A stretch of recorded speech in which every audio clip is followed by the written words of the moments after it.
நம் ஆண்டவர் இயேசு கிறிஸ்துவின் நாமத்தினால் மகிழ்ச்சியும் சமாதானமும் நம் அனைவரோடும் இருப்பதாக. யாக்கோப்பு 2:19-24 முடிய. கடவுள் ஒருவரே என்பதை நீங்கள் நம்புகிறீர்கள், நல்லது தான்.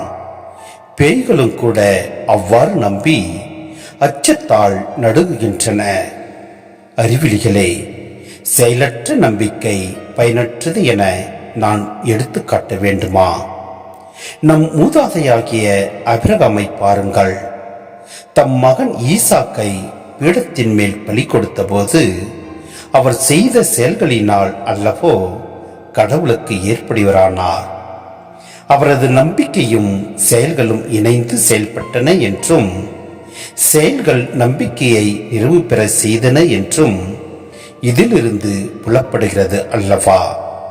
ஆபிரகாம் ஆண்டவர் மீது நம்பிக்கை கொண்டார். அதை ஆண்டவர் அவருக்கு நீதியாக கருதினார் என்னும் மறைநூல் வாக்கு இவ்வாறு நிறைவேறியது.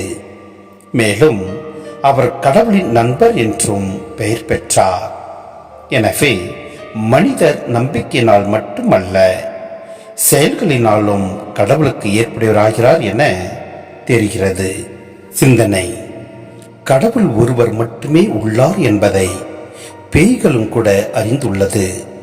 இறைவனின் வல்லமையை எண்ணி பயந்து நடுங்குகின்றன. ஆனால் அந்த அறிவு அவற்றுக்கு மீட்பை தருவதில்லை. மனிதனின் விசுவாசம் அவனது நற்செயல்கள் வெளிப்பட வேண்டும். செயல்கள் இல்லாத நம்பிக்கை உயிரற்றது. ஆம், ஆபிரகாம் போன்ற விசுவாசிகள் தங்கள் செயல்கள் மூலமாகவே கடவுளுக்கு உகந்தவர்களாகவும் நீதிமான்களாகவும் மாறினார்கள். எனவே நம்பிக்கையும் செயல்களும் இணைந்து செயல்படும் போதே மனிதர் கடவுளுக்கு ஏற்படுவராகின்றார். எனவே நம் ஆண்டவர் மீது நம்பிக்கை வைப்பதோடு மட்டுமல்லாமல் நம்ம நற்செயல்களும் இணைந்து செயல்பட வேண்டும்.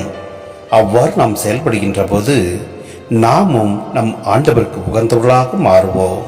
எல்லாம் வல்ல இறைவன் நம்மை நிறைவாய் ஆசீர்வதிப்பார். ஆமென்.